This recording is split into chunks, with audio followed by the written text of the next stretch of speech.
trajectory in Nigeria, and of course, economic policies, and of course, the very biting hardship and the cost of living in Nigeria. Good morning, Dr. Gunta. Thank you so much for joining us this morning. Good morning, Doctor. Good morning. Yeah. So before you came in, I know Chigi wants to shoot and ask you, but before you came in, I already said my question, because the question is just: is there really light at the end of the tunnel? Okay, this is knowing that you already understand the background to his question, right? So he just wants to go for the kill. Yes. Is there hope? We've heard our president say it times down number. You will see light at the end of the tunnel. We're almost there. So is there really light at the end of the tunnel? You know, some tunnel can be very long. And convoluted. Yes. And then it might not be straight. So to see the light may take a long time. In other words, you may have to walk, and walk. But the bottom line is, there's usually hope that that at some point you will see light at the end of the tunnel. Okay? And that hope is, for humans, that's what keeps us going. That somehow, someday, it's gonna be fine. All right. But what we're facing now, we're in a long walk. All right, Doctor. One of the aims, or one of the major reasons why we're here is to educate and to inform. Now you're an expert, right?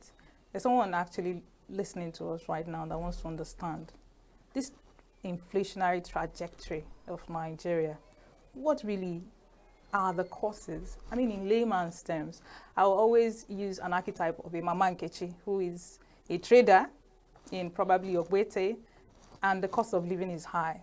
Food inflation is high, general inflation is high, and she wants to understand why. I know that there's price in hike in fuel price and all that, but what are the major things that have been causing this, rise in inflation, coming from your perspective and to a layman, so that they can understand? Okay. Inflation is simply put as general rise in price of goods and services. And then it can continue and go on. At some point, it could start, it could stop, it could slide, it could take a dive, all right? And then it continues. Meanwhile, there are types of inflation. We have the cost push, which is caused by increase in the cost of production and the rest of it. Then you have the demand push inflation, which is caused by increase in demand. When citizens have so much money and then they chase a particular good, it could bring about scarcity and all that. Okay, then we also have hyperinflation. That's where inflation, increases by over 50% and the rest of it. You have stagflation, where the economy is stagnant, okay, and all that.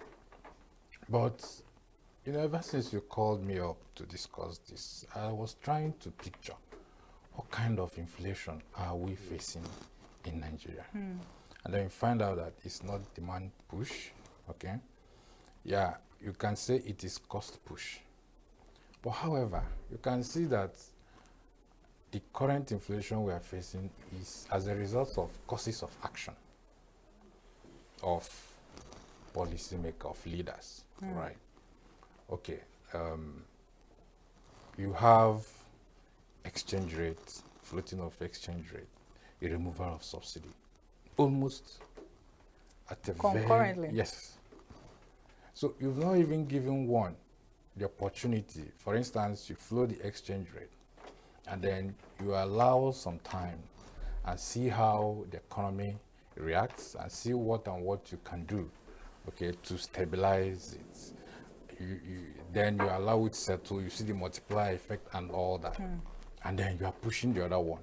So these two has actually, even though Nigeria, we've been experiencing inflation in the past couple of years, but these last two policies last year, was like balloon the entire thing. And it's out of control.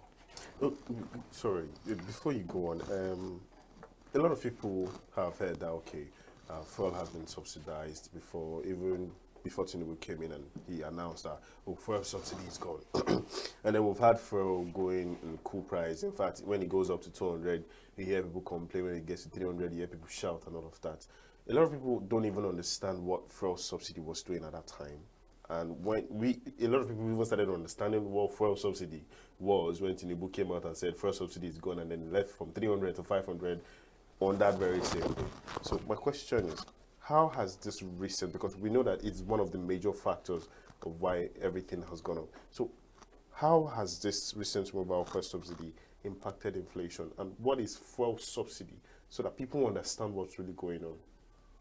Well, subsidy is a situation where government is paying a percentage, for a given commodity, goods or services. Okay. So take, for instance, a product is sold for, let's say, 1,000 naira, and then government pays like 300 naira, and then the citizens can now buy at 700. That is subsidy. Okay. Now, all the while, remember in 2012, Goodluck Jonathan wanted to remove fuel subsidy, and then everybody came out, placard and all that. And today, the same people that came out on the streets are the one now The Nigerian irony. Yes, implementing those policies. So you could have imagined if it was removed at that time. At that time, of course, the economy was on a growth trajectory. Okay, inflation wasn't as high as it is today. Exchange rate was managed. Okay, and all that. So probably it could have been better if it was removed at that time. But now, government says no more fuel subsidy, right? And one of the problem also is that people have argued that, okay, what is the amount of subsidy that have been paid in petroleum? What is the quantity of petroleum product that Nigeria consumes, right? And when you look at it, you don't see statistics anywhere. So you understand. So people are now like, okay, you said you've removed subsidy. How much savings? These are some of the questions being asked. How much savings have been made from this removal of subsidy? Because people expect that when you are no longer paying, when you are no longer subsidizing a product, okay, there's going to be savings. However, you mean in terms of our national reserves? No, but like what comes to fact now, okay, or because there have been ways that NNPC, have been managing this subsidy of it. It has been in OPEC, so no one can come out unless NNPC or the people who are directly involved that can come out and say, okay, this is what it cost us, this is that, this is ABC, and then people can begin to, understand it very well. But it's not. The numbers are not there. The numbers are not there, so you can't actually put it on something.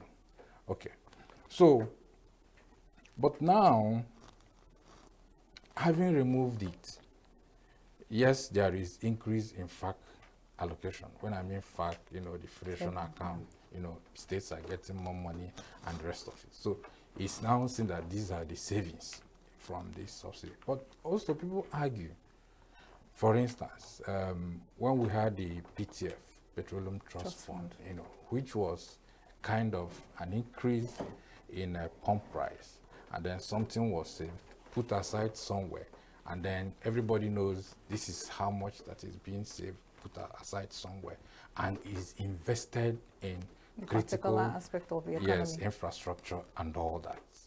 So people have argued that why are we not seeing that kind of trajectory now? So, but I think that yes, the states are getting more money. Of course, there are federating units. The local government are also getting more. Okay, but there should have been a way of a government saying, look, this extra you are getting, okay, we want it to go into agriculture. We want it to go into energy. We want it to go into water. We want it to go into transportation. and all that, so that those things can now help, assuage the sufferings of the masses. Because once subsidy, the announcement came, like you said, fuel, I drove from Okpara Square that day, going to, let me say, go and buy fuel. The price automatically changed, So, increase in transportation costs. Okay, of course, food produced in one part of the country has to be transported in another part of the country. But that one uses diesel, and diesel have been regulated over a period of time now, okay? So, but part of what the transporters complain in terms of transportation of food is the roads, which are not there. Infrastructure. Yeah, so you run, let's say, from Kaduna down to the east. At the end of the day, the repairs you are going to carry out on that vehicle. And sometimes those vehicles don't even get to their destination. You break down on the road. So look at the Jigawa incident, the petroleum explosion and all that, the tanker explosion and all that. So these are some of the costs. So you can imagine what is the cost of that truck. And the owner will want to replace it, you see. So, and then the movement of people from one place to the other. Of course, the final consumer will always be at the brunt because a transporter, a chicken pep, goes into the filling station, buys for 1,250. He will do small mathematics and quickly pass it to the customer, onto the passenger. So if you want to go, you board the keke. If you don't want to go, Trek.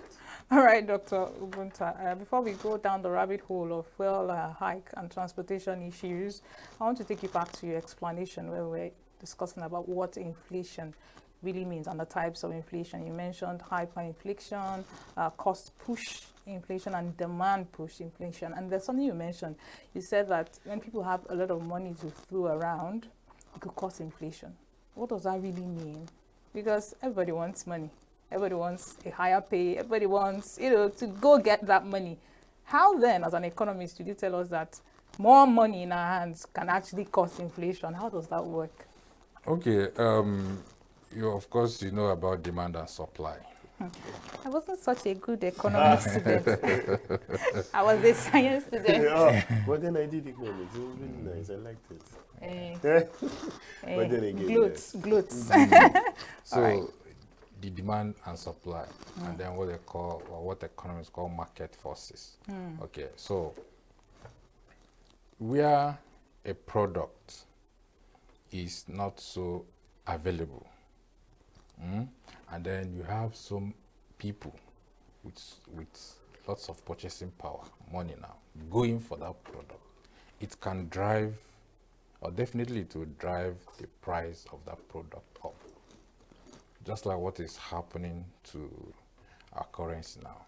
The demand for foreign exchange, is higher than the supply of foreign exchange. And that is what is driving it. And in fact, as at yesterday, I was speaking with someone, he told me that dollar in the black market is about 1,000. Do you think this is man-made? Do you think there are forces or agents who are deliberately, not market, agents, who are deliberately causing, this increase in demand just to keep the economy, hooked onto a particular product, thereby causing inflation?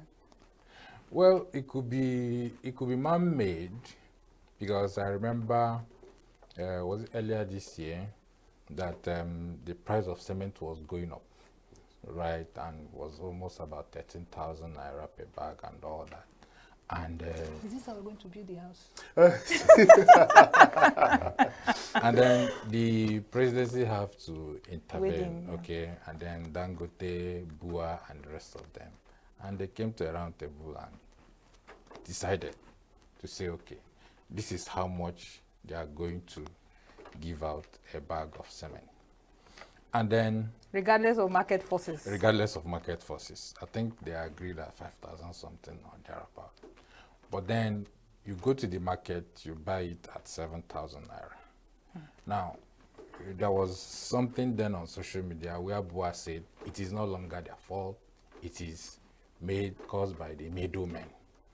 Of course, in the chain of distribution, you have the producer, the wholesaler, okay, And the retailer. retailers. These are middlemen. And, you know, when goods move from One value chain to the yeah, other. one value chain to the other, or amongst the distribution channel, okay, there's always an incremental cost on that particular product, okay. Is there any form of regulation? Or they Well, can wake up and just do whatever they like? No, it depends on, like I said, the cost of manufacturing first. You look at first of all, what is the cost of manufacturing? Just like the opaqueness surrounding the price of Fuel. for Dangote refinery, okay. People were now asking Dangote, how much is a liter of petrol from Dangote refinery? What is the cost of Dangote producing a liter of petrol? And that question has not been answered until today. And then you have NNPC coming to say we'll buy off from Dangote, and then other marketers should come and buy from us and all that. So I'm just trying to let you understand, because you asked me about man-made. Yes. So such things, market forces are no longer being allowed to drive the price of such a product. Okay. People earn at various degrees in terms of income. Okay. But today, our purchasing power has been drastically eroded. In fact, these days, if you are trying to get quote for something, if you call in the morning and they give you a quote and you don't make payment in that morning, if you come back in the evening, they will tell you, wait, let's check. To see whether, you know. So it's no longer, it seems as if it's no longer manageable. That's the way it's looking at. But then there are things, that's why there is always a regulator. Government is always there, you know, to provide buffers, to regulate, and to make sure that, yes, you know, there is even competition, you know. People are not shortchanged and all that. So it could be man-made. It could also be as a result of money, you know, people having so much purchasing power and chasing a particular good. So, comment. Yeah, fine. Sure. Invariably, you're saying people should not be allowed to have so much money in their hands, so that it doesn't drive inflation. You know, you can't regulate the earnings of people. Okay. Today we are talking about the minimum wage. I was going to actually get there. So that is for the civil servants, service. right? Then those civil servants could also have other side businesses that they do that fetch them money. In fact, one of the pieces of advice I will give people today is don't depend on one stream of income. It's not good, because it can no longer sustain you. Okay. Nice one. I think August, I'm trying to remember their full name. They have this NPPCD something, came out to say that, okay, I'm talking about regulators now, which is the government, came out to say that by the end of September, every of these shops that are selling food prices in an inflated rate will be sanctioned, and this and that and that. And September came and passed, and now we're at the middle of October, nothing has happened. Do you think that the government still, just like you said, is seeming as though it's not manageable anymore? Do you think the government still has that power or the capacity to be able to maintain or manage what's going on, or even prefer solution to what is going on? Unfortunately, you can't regulate what you don't produce. You can't regulate what you don't import for someone. The person have imported, the incident you are talking about happened in Abuja. There was a store in Abuja. Yes. Government said they are, fleecing the people and all that. But they have their own side of the argument, because they imported this product, they cleared it, they paid duty, and the rest of it. And like I said, whatever happens within that distribution channel is usually passed onto the final consumer. I remember also there is energy cost, because by the time the subsidy in petroleum was removed, the subsidy in energy power was also removed. All right. So at the end of the day, so they have their own side of argument to tell you, look, this is why we are selling this at this particular price. So what will you do? Will you close the person's shop? Or will you, create policies that work? So the only thing you can do is now to go back and begin to, find a way to produce those items locally. Either coming in, setting up, plants and all that to manufacture those things, or, bring in investors that will come and produce those things locally and the rest of it. And at the end of the day, it is expected that when those locally manufactured products comes on stream, then competition will set in. So people will now have alternatives. Like, okay, if you don't use this, you can go to the other one. Okay. But you also know that our belief in Nigeria that everything that is imported is superior. It's superior. So even if they bring a drug and tell you this is imported, this one is locally manufactured. I mean, you want to go for How can we help the people's mind to this imported is more valuable than what came out from your own house? So it's what we collected from colonialism. I don't know how. It's not really. It's not only that. But when you use a particular product, okay, there are two. One is imported. One is manufactured locally, and the one imported, you use it, for instance, for a year plus, and the other one you use it for like 6 months, 3 months, because it is locally manufactured. So what will you do? If you want to go to the market to buy again, so our local producers should up their game. Yeah, so but there are areas where Nigeria is doing very well. For instance, the area of cable. Electricals. Yes. Okay. So they will tell you, look, use Nigerian 2mm wire or something. Nigerian cables and all that. Don't go for imported. They don't understand our system. All right, Doctor, you mentioned something when we were talking previously, and you said that the reason for the inflation is it safe to say that this is a hyperinflation in Nigeria? Well, economists said hyperinflation is where prices increase by over 50%. So it's safe to say that. Has it increased? The question is, has it? It's on that trajectory, but that's not my question. Because if you look at inflation as of September 2023, headline inflation was about 26 something. I thought it was 30. No, as of September. Okay, September. 2023. Okay, so I think it was about it's way over that now. 26.7% or so. But as of September this year, is almost about 32 point something percent. It is. Okay, so if you look at it, it's about on the way. 6%. But then again, Nigeria that has a very bad record of keeping record. Can we say can we say that record is actually right? Because if you ask rather the common man how they feel about this, they will tell you it has gone up 100%. Yeah, but these are benchmarks and there are official records. You go to CBN, you see it. You go to National Bureau of Statistics, you see it. And these are official sources. Sources, okay, of course. That you can quote, you can rely on, and all that. Right. So this was where I was going to.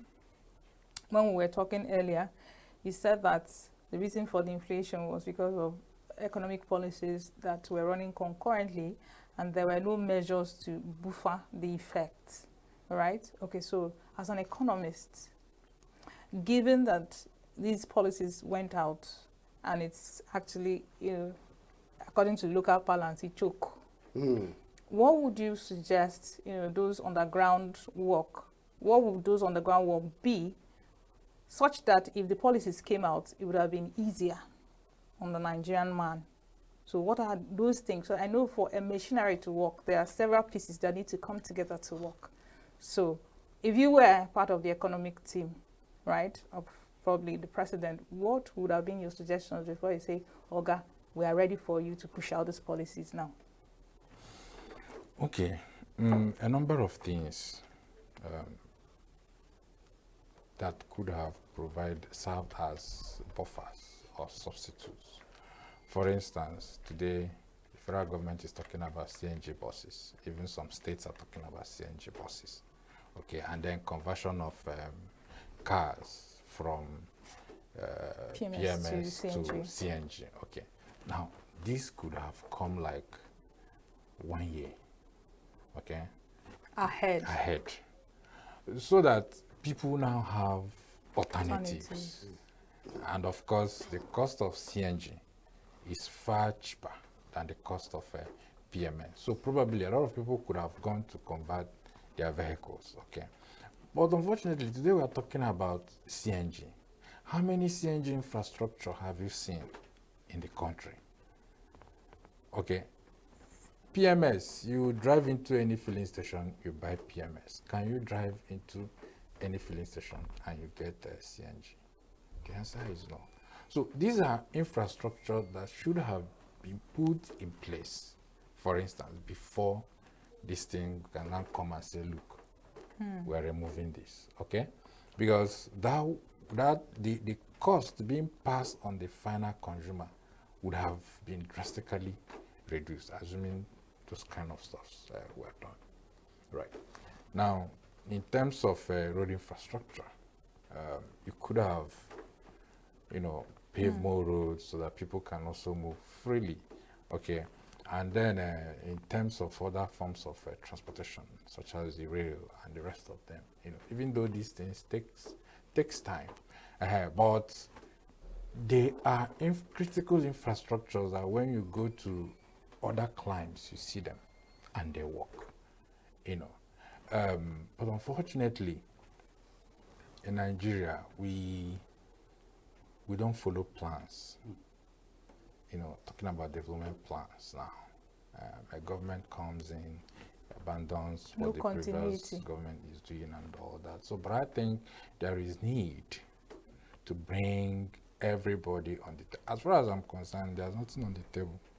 There's need to bring both opposition, economists, the media, sit down in a round table and say, look, how do we progress? And at the end of the day, you are able to come up with a plan that will say, okay, in the next 5 years, in the next 10 years, this is where we are going to be. So anybody that comes in will follow that plan. Anybody that is doing anything is drawing from that plan. Even the states, when they are all now going to do their own plan, they are now inculcating part of the national plan because they are part of.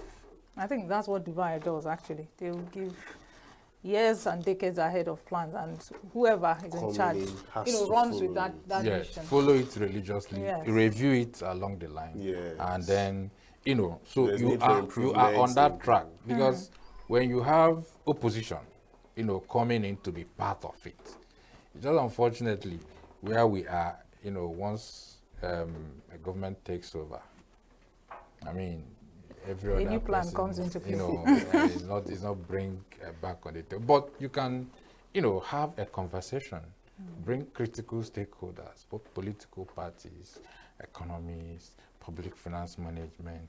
I mean, a conference. At the end of the day, you come up with a document and say, okay, this is a 10-year development plan. This is a 20-year development plan. And as you are doing it, you are bringing in the states on board, you are bringing the local government on board. So at the end, everybody is part of the making of that plan. So when people now go back and are implementing, they are implementing in line with that plan. And so if you give it a time, before you know it, we are there and you have some of these things coming in. Thank you very much, Dr. David. It has been an interesting time with you. But before I let you go, our time is up. But then, do you think... What he's saying is that we don't want to let you go, but we're being forced to let you go. Do you think IMF and World Bank are doing us any good? Well, if you look at the federal government and IMF are on the same page, right?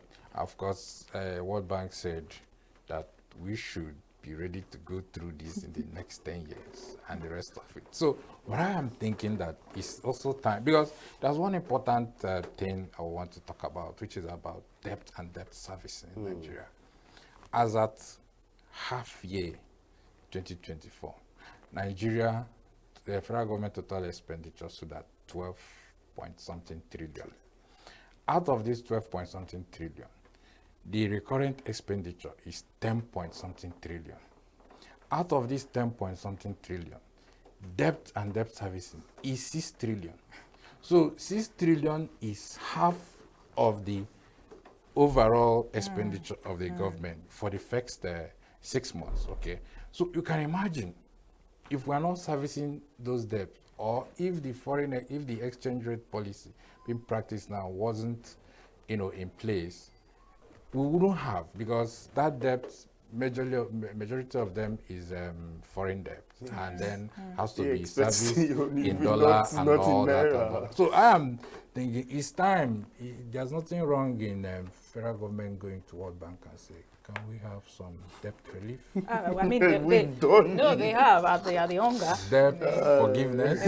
So that at the United Nations. So that these debts, but the thing is it to forgive and then you still go back and incur more debts? The problem is they'll be looking at you, just like if you are coming to borrow money from me and you are telling me I need this for this, I need, help me. Yes. And I'm looking at you. Probably, and you're living in so much Yes, probably I'm looking at you. The phone you are having is iPhone 16. And you are coming, my reasoning would be, if I grant this, you will still go and continue to use it to live in affluence. But however, World Bank can so much help Nigeria. I remember the COVID-19 Action Economic Recovery Program, the CARES program, where they come up, there were result areas and they brought funds like grants and all that. So you can still go that way and use it to build critical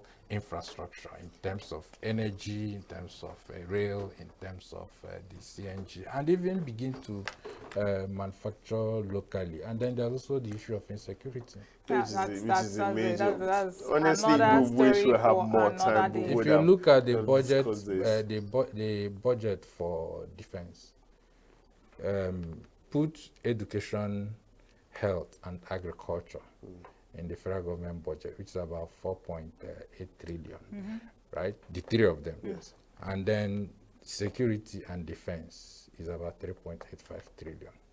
So just the other ones are just 1 trillion way and the other one, right? What does it tell you? It tells us that Nigeria is defending its country from all fronts.